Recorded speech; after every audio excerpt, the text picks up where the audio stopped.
kita meminta agar perkara ini benar-benar dilakukan penyidikan. Benar-benar dilakukan penyidikan sehingga terang benderang siapa yang sebenarnya terlibat, siapa yang merencanakan, siapa aktor intelektualnya, siapa yang menikmati dananya. Karena hukum itu kan bukan asumsi, tapi hukum itu fakta. Harusnya ada fakta-fakta penyidikan.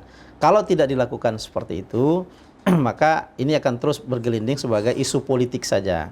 Tapi harapan saya ini sampai ke pengadilan sehingga jelas siapa pelakunya dan dilakukan audit investigatif. Jadi bukan hanya audit rutin, tapi audit investigatif oleh permintaan khusus dari aparat penegak hukum. Apakah itu Polda atau juga mungkin Kejati. Kalau memang sudah dilakukan penyidikan dan juga sudah dilakukan audit investigatif, tentunya harus bermuaranya ke pengadilan, tidak dihentikan perkaranya.